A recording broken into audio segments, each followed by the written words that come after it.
So we are live on all platforms. नमस्कार साथियों, लगभग 3 महीनों से लगातार लद्दाख में भारतीय सीमा पर हो रही चीन की घुसपैठ की खबरें हम और आप सुन रहे हैं। सैटेलाइट तस्वीरों के माध्यम से, सेवानिवृत्त सेना के अधिकारियों के माध्यम से, विशेषज्ञों, रक्षा विशेषज्ञों के माध्यम से और स्थानीय नागरिकों के माध्यम से लगातार सबूत भी मिल रहे हैं। सबके सामने सब कुछ है। एक तरफ तो प्रधानमंत्री जी चीन को क्लीन चिट दे देते हैं, यह कहते हुए कि कोई हमारी सीमा में घुसा ही नहीं, और दूसरी तरफ रक्षा मंत्री, नॉर्दर्न कमांड के आला अधिकारी कुछ और ही स्थिति बयान कर रहे हैं। मीडिया के माध्यम से यह भी जानकारी मिली है कि कैबिनेट के मंत्रियों पर चीन के विरुद्ध बोलने पर पाबंदी प्रधानमंत्री कार्यालय ने लगा रखी है। खैर, पिछले कुछ सप्ताहों में मेरे अनेक वरिष्ठ सहयोगियों ने, हम सब ने आपके सामने प्रधानमंत्री नरेंद्र मोदी जी का जो चीन के प्रति लगाव है उसके कई उदाहरण आपके सामने रखे। वे उदाहरण जो गुजरात में जब वो मुख्यमंत्री थे तब के भी उदाहरण हो सकते हैं, उसके बाद जब वो प्रधानमंत्री बने उसके भी कई उदाहरण आपके सामने रखे। कैसे गुजरात में चीन की कंपनियों को प्राथमिकता उस वक्त भी दी जा रही थी, अब भी दी जा रही है, ये भी उदाहरण आपके सामने रखे। कैसे पीएम केयर्स फंड में चीन की कंपनियों का पैसा आया, उस पैसे का कोई हिसाब किताब सार्वजनिक पटल पे नहीं रखा जा रहा, वो एक अलग विषय है ही। कैसे अकेले गुजरात में smart city, industrial park, textile park के आदि के तहत चीन की 43,000 करोड़ के करारनामे हुए, ये भी हमने आपके सामने रखा था। जब नरेंद्र मोदी जी गुजरात के मुख्यमंत्री थे तो 2011 में तो मोदी जी ने गुजरात के स्कूलों में मैंडरिन भाषा लाने की भी घोषणा कर दी थी। उस घोषणा का क्या हुआ ये नहीं मालूम, लेकिन घोषणा जरूर की थी। 2017 के विधानसभा चुनाव में, गुजरात के विधानसभा चुनाव में, ग्लोबल टाइम्स जो कि चीन की सरकार का एक मुखपत्र माना जाता है, वो लिखता था कि चीनी कंपनियां चाहती हैं कि गुजरात में एक बार फिर नरेंद्र मोदी जी की पार्टी की ही जीत हो। अगर गुजरात में मोदी जी को बड़ी जीत मिलती है तो यह चीनी कंपनियों के लिए फायदेमंद हो सकता है। ये ग्लोबल टाइम्स लिख रहा है। चीन की कुछ कंपनियों को डर है कि यदि गुजरात में मोदी जी की हार होती है तो केंद्र में उनके द्वारा आर्थिक फैसले जो लिए जा रहे हैं उन पर ब्रेक लग जाएगा और चीनी कंपनियों को नुकसान होगा। ये ग्लोबल टाइम्स का कथन है। खैर, दो देशों में जो संबंध होते हैं उसमें कूटनीति के साथ साथ व्यापार का भी एक योगदान होता है, एक महत्वपूर्ण पहलू होता है व्यापार, इससे कोई इनकार नहीं करता। लेकिन दो देशों के जो व्यापारिक रिश्ते होते हैं उन रिश्तों में कोई भी देश, हम हो या कोई और हो, कोई भी देश अपने सामरिक हितों को ताक पर रखकर तो व्यापार नहीं करता। ऐसे तो कोई व्यापार होता नहीं, क्योंकि सामरिक हितों से बढ़कर व्यापार कभी नहीं हो सकता। वैश्वीकरण का युग है, ये हम सब जानते हैं, मानते हैं, स्वीकार करते हैं। और इस युग में कंपनियां हो या निवेश, वो भौगोलिक सीमाओं से कमोबेश नहीं बंधता। ये जानकारी हम सबको है, ये ज्ञान हम सबको है। लेकिन जब चीन की एक ऐसी कंपनी को जम्मू कश्मीर जैसे संवेदनशील राज्य में एक संवेदनशील काम पिछले दरवाजे से आने दिया जाता है और उसको वो काम मिल जाता है, तो बहुत गंभीर चिंता का विषय हो जाता है।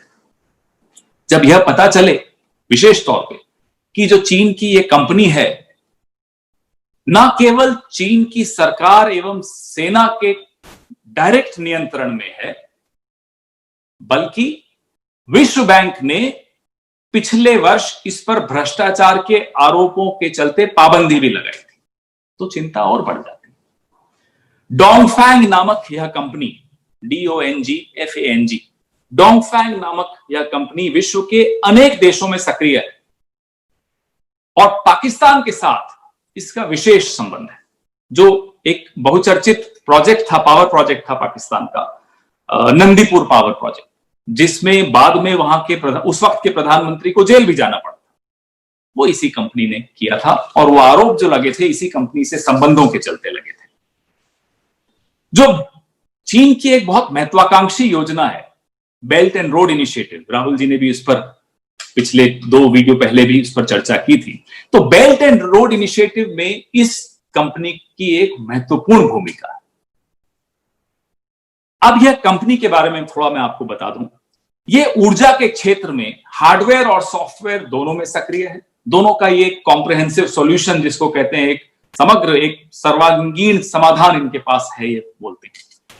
हार्डवेयर सॉफ्टवेयर में इंटरनेट ऑफ थिंग्स जो आईओटी होता है उसमें भी है सक्रिय है। इसके तहत power grid, smart meter, meter के अंदर लगने वाली जो रेडियो फ्रीक्वेंसी टेक्नोलॉजी होती है, आरएफ टेक्नोलॉजी, उसमें भी यह कंपनी उसके लिए भी जानी जाती है। तो जम्मू कश्मीर में जो स्मार्ट मीटर लगाने का ठेका जिस कंपनी को मिला है, उस कंपनी ने रिमोट कम्युनिकेशन टेक्नोलॉजी का ठेका डोंगफैंग को दे दिया। सब कॉन्ट्रैक्ट, ये वाला जो हिस्सा है स्मार्ट मीटर्स लगाने का, वो उसने डोंगफैंग कंपनी को दे दिया है। उक्त ठेका ग्रामीण विद्युतीकरण निगम, ऊर्जा मंत्रालय ने दिया है। स्मार्ट मीटर का सबसे महत्वपूर्ण हिस्सा रेडियो फ्रीक्वेंसी अथवा रिमोट कम्युनिकेशन सिस्टम होता है। ऐसा महत्वपूर्ण एवं संवेदनशील काम एक बेहद संवेदनशील इलाके में, कश्मीर में, ऐसा काम ऐसी कंपनी को दे दिया जाए जो सीधे सीधे चीन की सरकार और सेना को रिपोर्ट करती हो, तो यह विषय राष्ट्रीय सुरक्षा को देखते हुए बहुत ज्यादा गंभीर माना जाना चाहिए।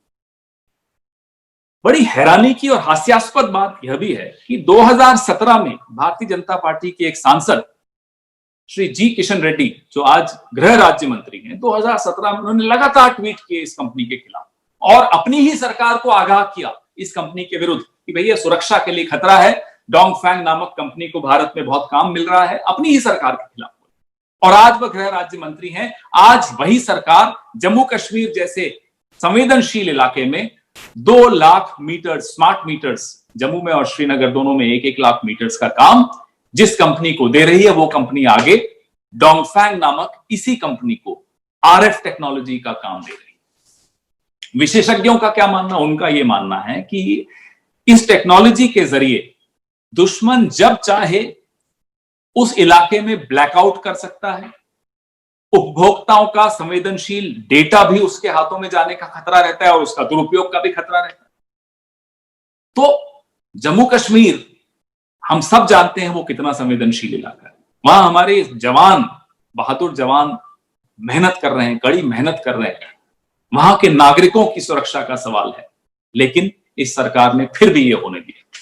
आज पूरे विश्व में साइबर हमलों को लेकर हर देश सजग रहता है, चेष्टा करता है कि कैसे अपने महत्वपूर्ण ठिकानों को बचाया जाए साइबर हमलों से। अभी हाल ही में ऑस्ट्रेलिया के पार्लियामेंट पर एक साइबर हमला हुआ, उसमें सीधे सीधे ऑस्ट्रेलिया ने चीन पर आरोप लगाया।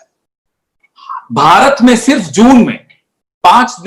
जून के 5 दिन में भारत के बैंकिंग क्षेत्र में 40,000 साइबर हमले चीन के द्वारा हुए। ये सारा जो डेटा है ये सार्वजनिक पटल पर है, पब्लिक डोमेन में है, मैंने भी वहीं से लिया। आज की ऐसी स्थिति जब सीमा पर हमारे जवान डट कर लद्दाख की सीमा पर मुकाबला कर रहे हो दुश्मन का, और 20 जवान हमने गंवाए भी हैं, उसके बाद जब चीन लगातार वादा खिलाफी कर रहा है, रोज खबरें आती हैं कि भाई वो वादा खिलाफी कर रहा है, आज कुछ तय होता है, कल वो नहीं कर रहा। ऐसे में आखिर क्या मजबूरी है कि जम्मू कश्मीर के लाखों नागरिकों की सुरक्षा, उनका गोपनीय डेटा, सब कुछ आप एक ऐसी कंपनी के हाथ में देने को तैयार हैं जिस कंपनी पर प्रश्न चिन्ह लगे हैं। विश्व में अलग अलग जगह कई बार प्रश्न चिन्ह लगे, अमेरिका में लगे हैं, वर्ल्ड बैंक का मैंने आपको बताया, उसने उस पर पाबंदी भी लगाई थी भ्रष्टाचार के चलते। हम प्रधानमंत्री जी आपसे यह जानना चाहते हैं कि सीमावर्ती राज्यों में ऊर्जा जैसे सामरिक दृष्टि से महत्वपूर्ण क्षेत्र में चीन की एक विवादास्पद कंपनी को आप क्यों आने दे रहे हैं? ये केंद्र सरकार का बजट है, केंद्र सरकार की योजना है। तो ये प्रश्न जाहिर सी बात है हम केंद्र सरकार में बैठे प्रधानमंत्री जी, जिनका चीन के प्रति लगाव जग जाहिर है, उनसे पूछेंगे। हम यह भी जानना चाहते हैं कि एक तरफ तो आप चीन से संबंधित एप्स पर पाबंदी लगा रहे हैं और दूसरी तरफ वहीं चीन की कंपनी के हाथों में आप हमारे महत्वपूर्ण सीमावर्ती राज्य का एक तरह से एक सामरिक दृष्टि से महत्वपूर्ण क्षेत्र उनको दे रहे हैं, सुपुर्द कर रहे हैं। हम ये दो प्रश्नों के उत्तर प्रधानमंत्री जी से चाहते हैं। पहले मैं अंग्रेजी में कुछ इस पर बोल देता हूं, फिर आपसे प्रश्न लूंगा। For the last 3 months we've been witnessing several examples on various points on our border with Ladakh. We have been witnessing incursions by the Chinese army, the PLA. Whether it's through satellite imagery, whether it's retired army officers, whether it's defense experts, whether it's local residents of Ladakh, everybody has been giving us examples of the incursions, evidences of the incursions. On the one hand, the Prime Minister of India, Narendra Modi ji, gives a clean chit to China. On the other hand, the defense minister and top officers of Northern Command have a different story to tell about the incursions of China. We've also been told by media reports that there is an unwritten ban on the ministers of the cabinet from speaking out against China. And we can see that. Over the last few weeks, me and my colleagues have presented before you several examples of a special relationship that our Prime Minister has with China. Not just as Prime Minister, but even when he was the Chief Minister of Gujarat, there have been several instances, several examples of a special fondness that the Prime Minister has exhibited, has shown towards China. Whether it's investments in Gujarat, not just during his tenure as the Chief Minister, but also it continues. 43,000 crores of investment through textile park, through industrial park in Dholera, through smart city projects, 43,000 crores of investments. These are the MOUs that have been signed in Gujarat over the last 5 years. So the trend continues. As Prime Minister, we've told you how many times has he visited or met his counterpart, his Chinese counterpart. But very interesting, as Chief Minister of Gujarat, Mr. Narendra Modi in 2011 announced that Mandarin will be introduced in the schools of Gujarat. I don't know what happened to that announcement, because like most announcements of the Prime Minister, there's always a question mark, what happened? In 2017, the assembly elections of Gujarat, I think this was discussed in a press conference in the past also. Global Times, which is the mouthpiece of the Chinese establishment, wrote editorials in favor of the Prime Minister, hoped and prayed on behalf of the companies of China that the Prime Minister, Mr. Narendra Modi's party, wins the assembly election in Gujarat. It was in the interest of the Chinese companies, says Global Times, that the Prime Minister's party wins in Gujarat again, whatever the reasons. We all understand that diplomacy and trade are the two tools that countries use to cement their relationships. But we also understand that you do not sacrifice or compromise your strategic interests when you partner with another country, when you enter into trade agreements with another country, when you allow the companies of other country to get into your country. You always try and safeguard your strategic interests. That's the way we have seen governance. That's the way we've understood governance. We also understand that we are in an era which is completely globalized, and under this era, you cannot expect investments to follow geographical boundaries.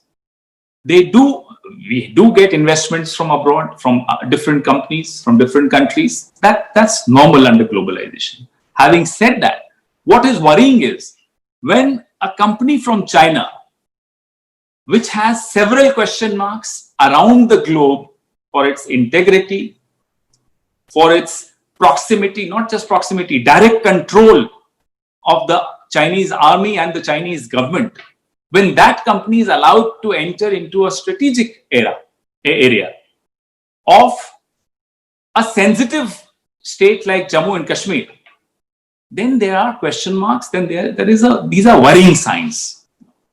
That's why this press conference, that's why I wanted to bring to your notice this particular company called Dongfang. Now, Dongfang is a Well, it's a very fairly well-known company. It is active in various parts of the world. There have been question marks against it by the World Bank. World Bank, in fact, banned it for a while because of corrupt practices. It is very active in Pakistan. It is considered to be very close to the current Pakistani establishment also. The famous, infamous, whatever you want to call it, the infamous Nandipur power project of Pakistan was done by this company. This is the same project because of which the then Prime Minister of Pakistan had to go to the jail. This company plays a very important role in the Belt and Road, the very ambitious Belt and Road initiative of China. This initiative was mentioned by Rahul ji last week in one of his video conversations on China. This company is well known in the energy sector, both hardware and software, in the IoT, the Internet of Things. It is well known in the power grid sector, in the smart metering, also the radio frequency technology, the RF technology. This company is well known for that. So there is a contract, there is a tender, there was a tender by the Ministry of Power for smart metering in Jammu and Srinagar, 1 lakh meters each. So the company which got this contract has further subcontracted to Dongfang the remote communication technology component of this tender. In any smart meter, the radio frequency or the remote communication system is a very, very critical component of a smart meter. So if a company controls or has the RF technology of a smart meter, that company can access the data of the consumer, the profiling of the consumption, everything that company will have access to. Also, that company, according to experts, can ensure a blackout in that area within minutes, within seconds.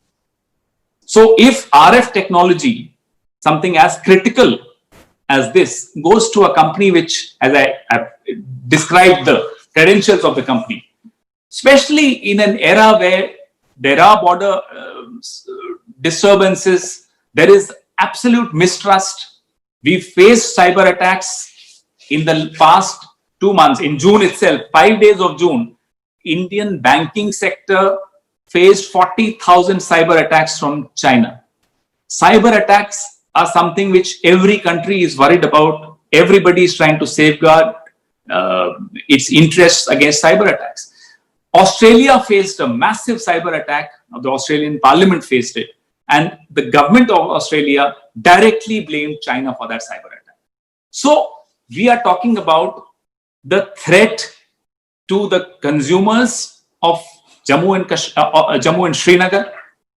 We are talking about their data being compromised. We are talking about the risk of a blackout. So we demand from the Prime Minister, we want to know, what is the compulsion?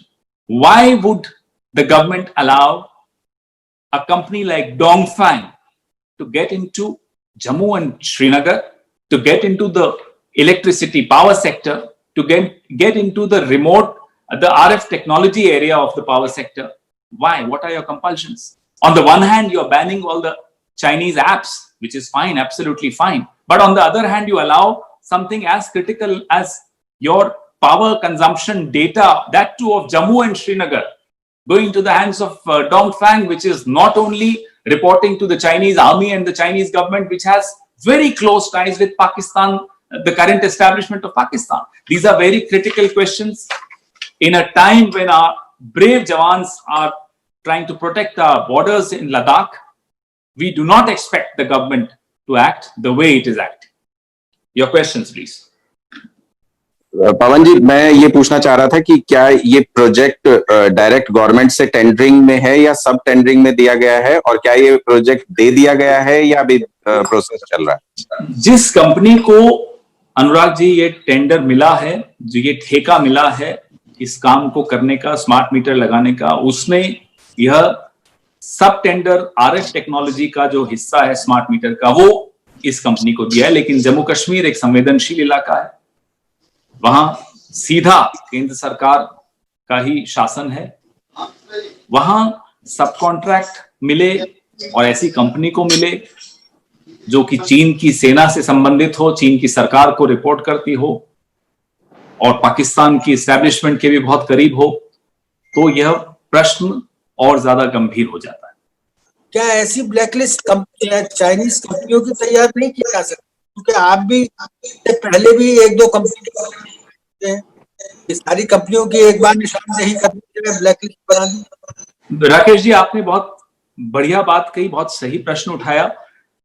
जैसे अब ह्यूवाई है, pentagon ने भी ह्यूवाई पर पाबंदी लगाई है, उसके विषय में बहुत गंभीर टिप्पणी की है।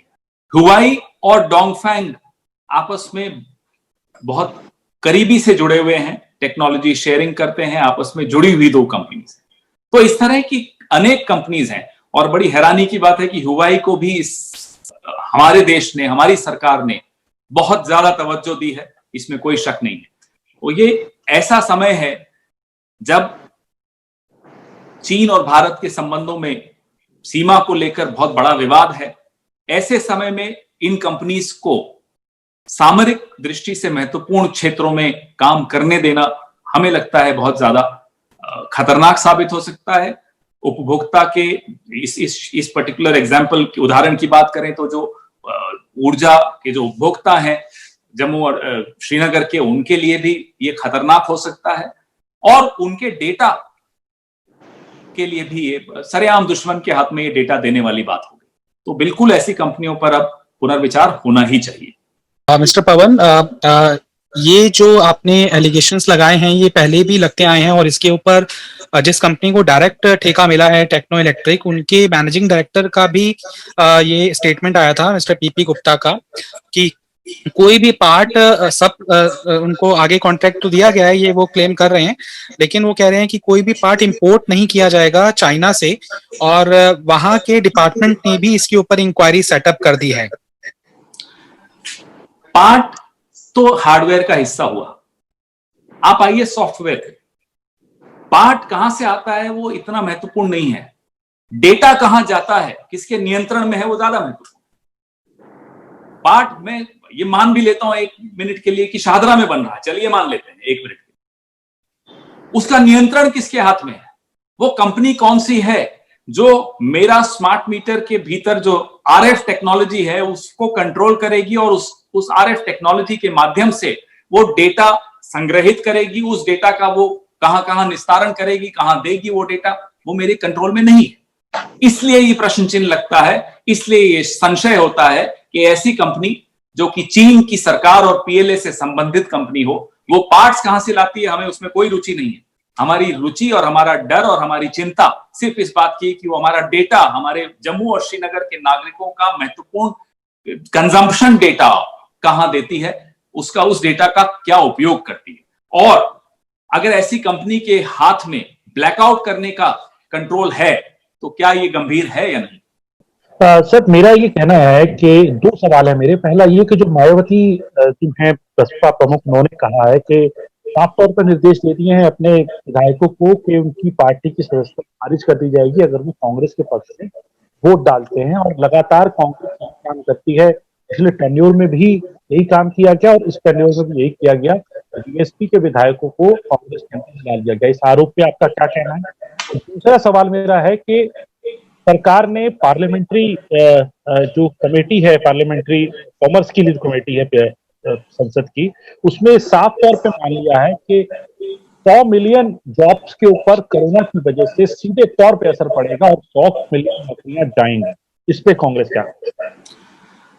पहला प्रश्न आपका मायावती जी से संबंधित है। तो मायावती जी की जो मजबूरियां हैं वो भी सर्वविदित हैं, सबको मालूम है किन मजबूरियों के चलते उनको इस तरह के निर्णय लेने पड़ते हैं। वो मजबूरियां अब किसी से छिपी नहीं थी। अब कोई मजबूर हो, पिछली प्रेस वार्ता में मैंने कहा था, कोई नेता मजबूर हो जाए तो वो अपनी विचारधारा भी छोड़ देता है, वो अपनी पुरानी जो स्टैंड्स होते हैं उनको भी बदल लेता है। तो मजबूर नेता के विषय को ज्यादा गंभीरता से कोई लेता भी नहीं और ना ही लेना चाहिए। आपने कहा 100 मिलियन जॉब्स के विषय में, राहुल गांधी बहुत पहले से, फरवरी से ही आगाह करते चले आए। इस सरकार को कोरोना महामारी से होने वाले आर्थिक नुकसान पर भी उन्होंने खुलकर कई बार आगाह किया इस सरकार को। सरकार ने जो भी निर्णय लिए ना केवल विलंब से लिए बल्कि बिना किसी योजना के लिए। लॉकडाउन किस तरह से, उस लॉकडाउन के चलते मजदूरों को सड़क पर पैदल जाना पड़ा, कोई उनके बारे में सोचा नहीं गया, कोई योजना नहीं की गई। कांग्रेस अध्यक्षा ने कई पत्र लिखे, कई बार सुझाव दिए, कुछ सुझाव माने, विलंब से माने, लेकिन हाँ कुछ सुझाव माने भी सरकार ने। हम बार बार कहते रहे ऑल पार्टी मीटिंग बुलाइए, सबको साथ लेकर चलिए, मुख्यमंत्रियों से भी बात करिए। आपको हैरानी की बात है कि रेड जोन और येलो जोन और जो जोन्स में जो वर्गीकरण किया गया था उसमें भी राहुल गांधी जी ने प्रधानमंत्री जी को स्मरण कराया कि ये वर्गीकरण दिल्ली में बैठकर नहीं हो सकता। वहां के सीएम और सीएम से भी ज्यादा डीएम ज्यादा अच्छी तरह बता पाएंगे कि किस इलाके में क्या वर्गीकरण करना चाहिए। तो केंद्र सरकार ने कोरोना को जिस तरह से उसके बारे में जो निर्णय लिए कोरोना से निपटने के बारे में, उससे ना केवल बीमारी जिस तरह से बढ़ रही है वो आपने देखा, पूरे देश में जो स्थिति हो रही है वो भी आपके सामने है, लेकिन जो अर्थव्यवस्था की स्थिति हुई है वह भी बिना किसी योजना के जब आप निर्णय लेंगे तो वह यही होगा। पहले भी अर्थव्यवस्था चरमरा रही थी, अब ध्वस्त हो गई है। कोरोना से पहले भी कोई अर्थव्यवस्था 45 साल का रिकॉर्ड बेरोजगारी का तो कोरोना से पहले ही टूट चुका था। और कैसे आंकड़े छिपाए जा रहे थे, कैसे आंकड़े बिल्कुल पहले तो तोड़ मरोड़ के पेश किए जाते थे, उसके बाद आंकड़े आने ही बंद हो गए थे। तो आंकड़ों के साथ भी इन्होंने पूरा खिलवाड़ किया, आंकड़ों का एनकाउंटर करते चले आए, क्योंकि सच से ये बचना चाहते हैं। ये नहीं चाहते कि सच लोगों के सामने आए। आंकड़े आप दीजिए या न दीजिए,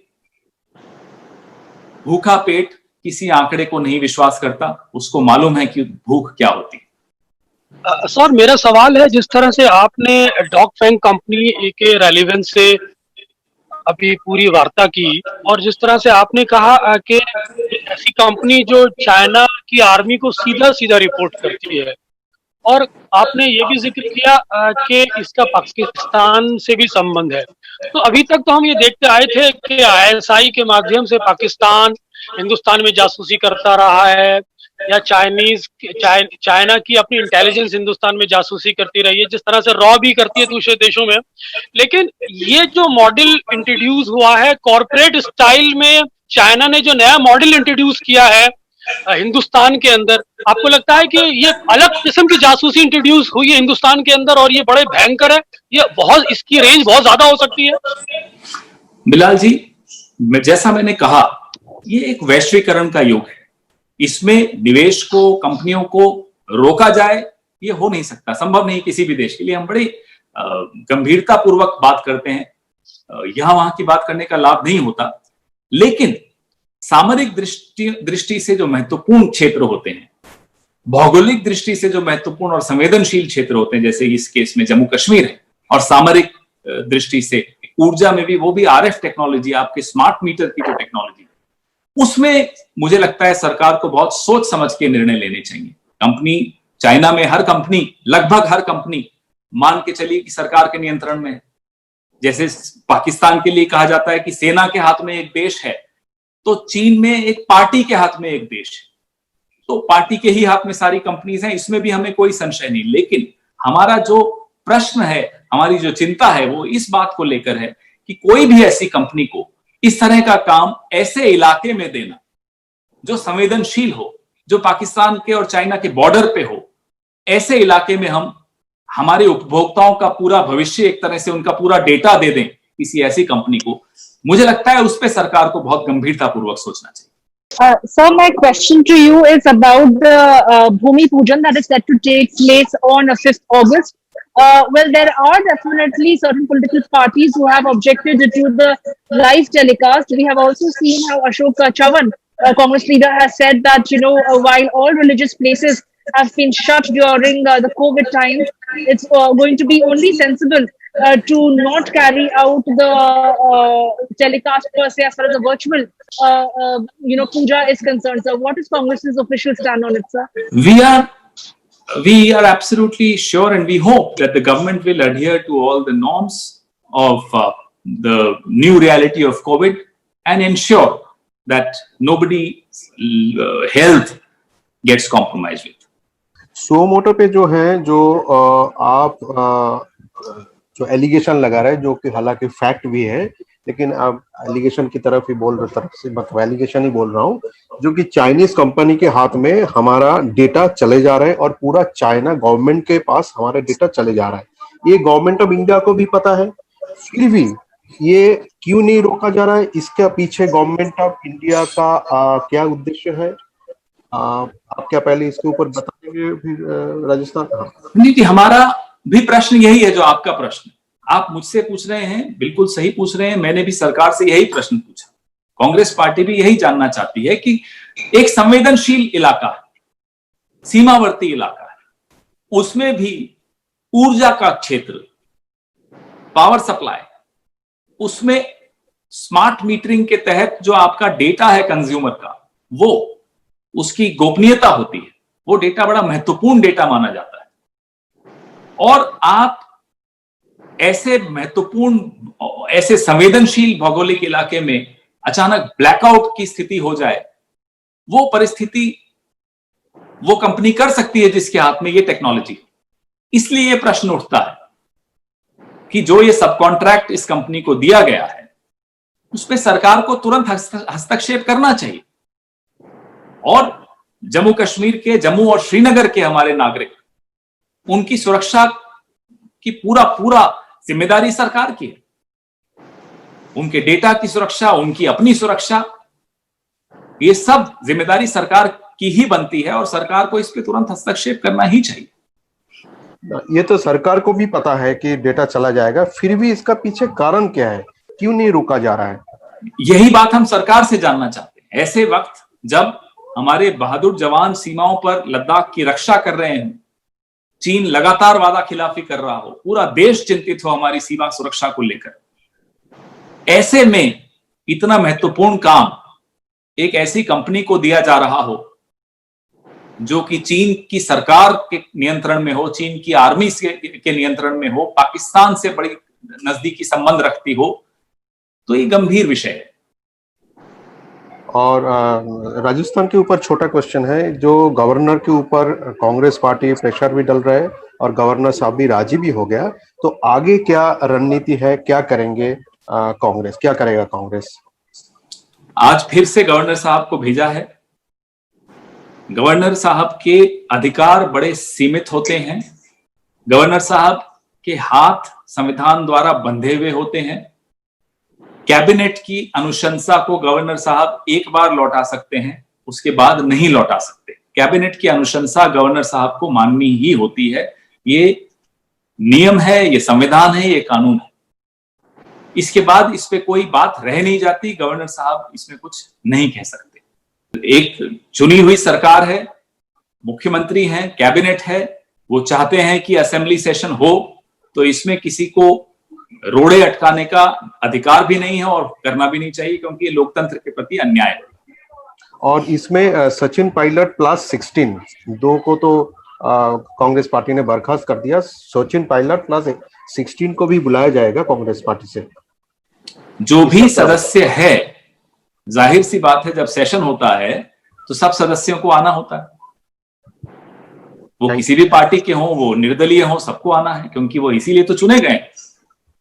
विधानसभा में जाकर ही तो राज्य के हित की बात करेंगे, वहीं तो जाकर आप निर्णय लेते हैं, नीतिगत निर्णय वहीं तो लिए जाएंगे।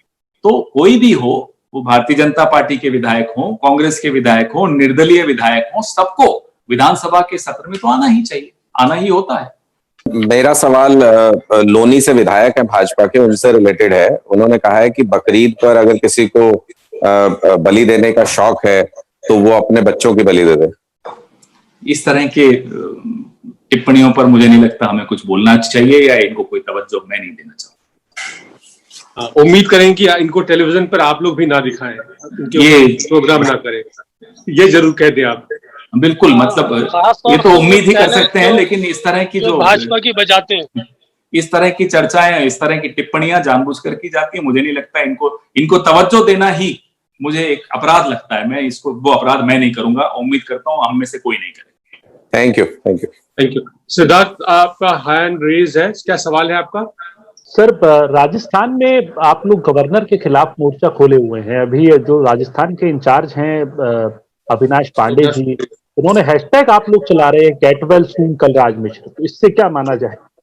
देखिए, किसी संवैधानिक पद पर बैठे व्यक्ति के विरुद्ध कोई मोर्चा नहीं खोला जाता। कांग्रेस पार्टी कभी किसी के खिलाफ मोर्चा नहीं खोलती। कांग्रेस पार्टी संविधान को बचाने के लिए मोर्चा खोलती और उसके लिए हम बिल्कुल जो बन पड़ेगा करेंगे। संविधान की रक्षा हम करेंगे। हम बार बार ये दोहरा रहे हैं, सिस्टम है, संविधान है, नियम है। बिजनेस एडवाइजरी कमेटी होती है, हर राज्य में होती है, विधानसभा में बिजनेस एडवाइजरी कमेटी तय करती है कि क्या एजेंडा होगा एक हाउस का, एक असेंबली सेशन में। उसमें गवर्नर का कोई रोल नहीं रहता। उसमें मुख्यमंत्री जी गवर्नर को लिख कर दें, ऐसा कोई नियम नहीं है कि वो लिखकर सूचित करें कि ये एजेंडा है। तो जो गवर्नर साहब ने जानकारियां मांगी वो संविधान सम्मत नहीं है, वो नियम सम्मत नहीं है।